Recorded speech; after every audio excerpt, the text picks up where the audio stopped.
মৰি আছে সিহঁতকো সেনেকৈ মাৰিব লাগে মোৰ চলিটোক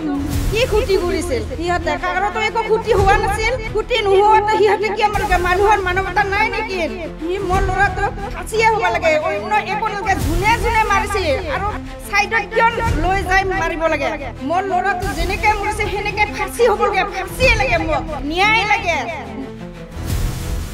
মোৰ ল'ৰাটো ফুৰিব গৈছিল ফুৰিব যাওঁতে ঘূৰি আহোঁতে তাত এক্সিডেণ্টটো হয় এক্সিডেণ্টটো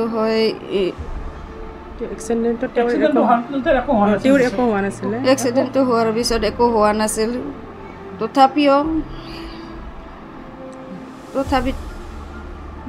তথাপিতো ল'ৰাটো গাড়ীৰ পৰা ওলাই আনি মাৰিলে মোৰ ল'ৰাটোক ন্যায় লাগে আৰু যোনে যোনে মাৰিছে সিহঁতক মোক ফাঁচি লাগে মোৰ যেনেকুৱা ল'ৰাটো তৰ্পি মৰি আছে সিহঁতকো মোক ফাঁচি লাগে আঙুলি এটা এটা কাটি মই একদম খুন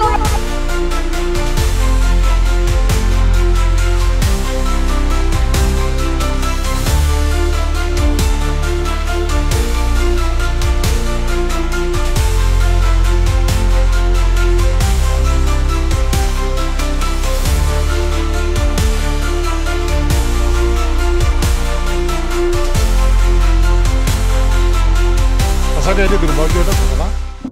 মোৰ নাতি ল'ৰা আমাৰ দীপক দাস অৱসৰপ্ৰাপ্ত সৈনিক তেওঁৰ একমাত্ৰ পুত্ৰ তেওঁ 4জন বন্ধুৰে সৈতে বন্ধুকেইগৰাকী আছিল যুৱৰাজ বড়ো ধনজিৎ নৱজিৎ দাস আৰু নামটো আছিল মাৰ্টিন বসুমতাৰী আৰু ধ্ৰুৱজ্যোতি গুৰুং এই 4গৰাকী বন্ধুৰ সৈতে তেওঁলোকে বগামাটিৰ ৰাজেন্দ্ৰলৈ গৈছিল তাৰ পৰা তেওঁলোকে উভতি আহিছিল উভতি অহাৰ সময়ত সেই ঠাইখিনিৰ নাম হ'ল ভৰালি চক সেই ভৰালি চকত এখন ই ৰিক্সাক বচাবলৈ গৈ তেওঁ দুৰ্ঘটনাত পতিত হয় এখন দোকানৰ খুঁটা এটা ভাঙি যায় আৰু গাড়ীখন তাতে ৰৈ যায় আৰু গাড়ীখন তাত ৰৈ যোৱাৰ লগে লগে দুৰ্ঘটনা হোৱাৰ পাছতে মানে এইটো কি বুলি কয় অট'মেটিকেলি তাৰ দৰ্জাবিলাক বন্ধ হৈ যায় তেতিয়া মোৰ নাতি অভিষেক দাসে কি কৰে তেওঁ চিটৰ পৰা উঠি চানৰুফেদি নামি আহে চানৰুফেদি নামি আহি গাড়ীখন কেনেধৰণে দুৰ্ঘটনাগ্ৰস্ত হ'ল সেইখিনি চাবলৈ ধৰাৰ সময়তে ঘটনাৰ বিৱৰণী অনুসৰি তাত থকা যিখন দোকানৰ মালিক আৰু ই ৰিক্সাৰ মালিক আহিয়ে তেওঁক ঘেৰি ধৰে তাৰপিছত তেওঁ উত্তম মাধ্যম সদায় আৰু ইমানতেই ক্ষান্ত নাথাকি তেওঁ কি কৰিলে তেওঁক তাৰ পৰা আঁতৰলৈ যায় ঘটনাস্থলীৰ পৰা অতিকমেও 50 ফুট দূৰত তেওঁক লৈ গৈ নিৰ্মমভাৱে কোবাই আৰু ৰ'দেৰে কোবাই বুলি আমি ঘটনা বিৱৰণীত জানিব পাৰিছোঁ ৰ'দৰে ডিঙিত কোবৰ কাৰণে তেওঁ চাগৰুদ্ধ হয় অতি মুমূৰ্ষু অৱস্থাত হয় এই ঘটনাটো মোটামুটি 3 বজাৰ পৰা 3:30 বজাৰ সংঘটিত হয় আৰু আমাৰ ঘৰে খবৰ পাওঁ সেইটো 5 বজাত গতিকে 5 বজাৰ খবৰ পোৱাৰ মাত্ৰকে আমাৰ তেওঁৰ পিতৃ দীপক দাস ততাতৈয়াকৈ ঘটনাস্থলীত উপস্থিত হয় তেওঁক হেৰিৰ পৰা আমাৰ সুৱাগপুৰ আৰক্ষী চকীৰ পৰা উদ্ধাৰ কৰে সেই সময়ত অৱশ্যে আমাৰ আৰক্ষী চকীয়ে তাতে সুৱাগপুৰত কোনো ধৰণৰ চিকিৎসা ব্যৱস্থা নথকাত অতি মুমূৰ্ষু অৱস্থাত তাৰ পৰা পৰিয়ালে লৈ আহে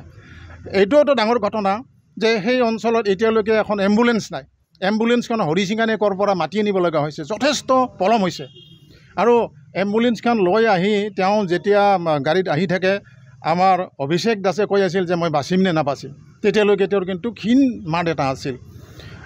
দেউতাক মাকে সান্তনা দিছিল যে আমি অতি শীঘ্ৰে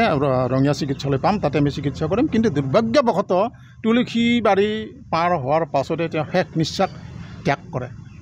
আমি জানিব পাৰিছোঁ যে বন্ধুসকলে কৈছে যেতিয়া তেওঁক হত্যা কৰি সম্পূৰ্ণভাৱে হত্যা কৰি বাহিৰলৈ ওলাই আহে এই হত্যাকাৰীকেইজনে আমাৰ তেওঁৰ যিকেইজন 4জন বন্ধুক ভাবি উঠিছিল যে তেওঁলোকে সোধা যে আমাৰ বন্ধুজন ক'লৈ গ'ল তেওঁলোকে ক'লে যে তোমাৰ বন্ধু ইতিমধ্যে শেষ বা এতিয়া তোমালোকক বাকী আছে তোমালোকক আমি এতিয়া এজনকৈ হত্যা কৰিম এনেধৰণে ক'লে তেতিয়া তেওঁলোকে বন্ধুসকলে আচলতে হেৰি হ'ল আৰু তেওঁলোকে দুৰ্বৃত্তৰ দলটোৱে কি কৰিলে এই দৰ্জাৰ খিৰিকী আইনা ভাঙি তেওঁলোকক মানে নিৰ্মমভাৱে তেওঁলোকে চৰিয়ালে ঘুচিয়ালে মাৰিলে এনেধৰণে তেওঁলোকক হেৰি কৰিলে আৰু আমি ভাবোঁ যে এইটো আচলতে এটা পৰিকল্পিত কাৰণ ঘটনাস্থলীত মৃতদেহটো পৰি থাকিব লাগিছিল মৃতদেহটো পৰি আছেগৈ মুমূৰ্ষ অৱস্থাত পৰি আছেগৈ 50 ফুট ঘটনাস্থলীৰ পৰা দূৰত গতিকে তেওঁলোকৰ এইটো ইচ্ছাকৃত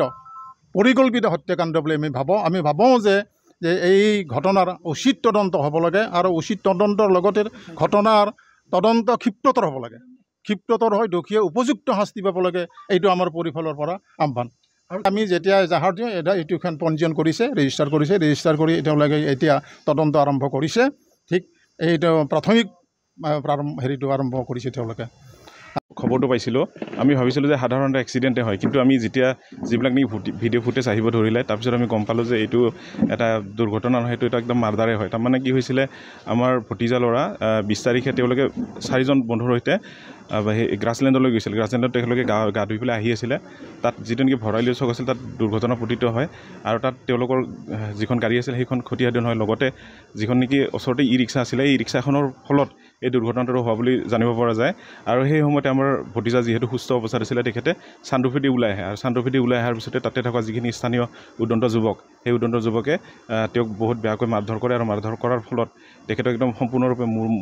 মূৰ্খ অৱস্থাত তেওঁক মানে পেলাই থৈ যায় আৰু কথাটো হৈছে কি দুৰ্ঘটনাটো হৈছে এটা ৰাস্তাৰ এইটো ছাইডত কিন্তু তেখেতে পৰি গৈ আছে নেক্সট একদম 50 ফুট দূৰত পৰি আছে 50 ফুট দূৰত তেনেকুৱা ধৰণৰ কোনো ধৰণৰ ওলাই গৈ পেলাই তেখেতৰ মৃত্যু হ'বই নোৱাৰে এইটো তেখেতক মাৰিছে আৰু তেখেতৰ লগত থকা যিখিনি বন্ধু আছিলে সেই বন্ধুসকলকো তেওঁলোকে কৈছে যে তেখেতকতো মাৰি পেলালোঁ গতিকে আপোনালোককো এতিয়া মৰিবৰ কাৰণে সাজু হওক বুলি পেলাই তেওঁলোকে আহি পেলাই আহক মানে ধমকিয়াই দিছে এজাহাৰ দিছোঁ এতিয়া পুলিচ প্ৰশাসনে কোৱা মতে তেওঁলোকে ইনকুৱাৰী কৰি আছে তো আমি পুলিচ প্ৰশাসনক এইখিনি অনুৰোধ কৰিম যাতে তীব্ৰতৰ কৰি পেলাই তেখেতসকলে আমাৰ যি ভতিজাৰ যিটো ন্যায় সেই ন্যায়টো তেওঁলোকে যাতে প্ৰদান কৰে মাৰধৰ কৰা কথাটো এইটো কাৰণে গম পালোঁ যে তেওঁলোকৰ লগত যিকেইজন 4জন বন্ধু আছিলে সেই 4জন বন্ধুৱে গৈছে আৰু তেওঁলোককো মাৰধৰ কৰিছে আনকি পুলিচে প্ৰশাসনে যেতিয়া তেওঁলোকক উদ্ধাৰ কৰিব গৈছিল তেতিয়া সেই পুলিচ প্ৰশাসনৰ মানুহকো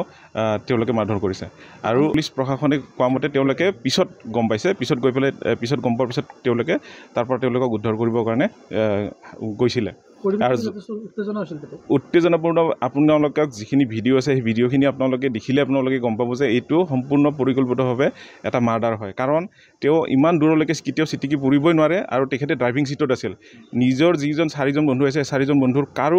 একো ক্ষতি হোৱা নাই গতিকে তেখেতৰ একো হ'ব নোৱাৰে আৰু কথাটো হৈছে কি যিটো ডেড বডি সেই ডেড বডিত কোনো ধৰণৰ স্ক্ৰেচ এটা পৰা নাই যদি কাৰোবাৰ যদি এক্সিডেণ্ট এটা হয় মানুহে চাইকেল এখন চলাই গ'লে তেখেতে যদি পৰি যায় এনেকুৱা ধৰণৰ পক্কা ৰাস্তাত তেখেতৰ কেনেকুৱা ধৰণৰ ছাল কিবা আচৰ এনেকুৱা ধৰণৰ হয় কিন্তু তেখেতৰ কোনো ধৰণৰ স্পটে নাই তেখেতসকলে স্পট পৰাই নাই এটাও আৰু তেখেতৰ যেতিয়া আমি পষ্টমৰ্টমত গৈছিলোঁ আমি পষ্টমৰ্টম ৰিপৰ্টতো এইটো কৈছে যে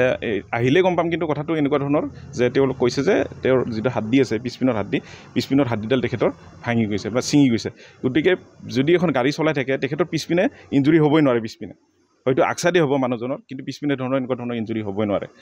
আৰু ইমান দূৰত গৈ পেলাই চিটিকি কোনো ধৰণতে মানুহ এজন এনেকৈ চিটিকি নপৰে আৰু তেখেতসকলে যিমানখিনি উদন্ত মানুহে খালী মাৰ ধৰ সেই কথাহে তামোলপুৰৰ নিচিনা এনেকুৱা ঠাইত তেওঁলোকে কৈ আছে যে মাৰ ধৰ ইহঁতক এজনকো সাৰি যাব নোৱাৰা চব যিমানকেইটা ভিডিঅ'ত আছে আপোনালোকে দেখিলে সেই কথাখিনি গম পাব কিমান মানুহ আছিল এতিয়া যিখিনি নেকি ভিডিঅ' দেখিছোঁ ভিডিঅ'খিনিতো প্ৰায় 50-60জন মানুহ একেলগে গেডাৰিং হৈছিলে আৰু পুলিচ প্ৰশাসনে যেতিয়া আনিব গৈছে পুলিচ প্ৰশাসনকো তেওঁলোকে মাৰধৰ কৰিছে গতিকে পুলিচ প্ৰশাসনকো যদি মাৰধৰ কৰিছে পুলিচ প্ৰশাসন নোহোৱা অৱস্থাত এই আমাৰ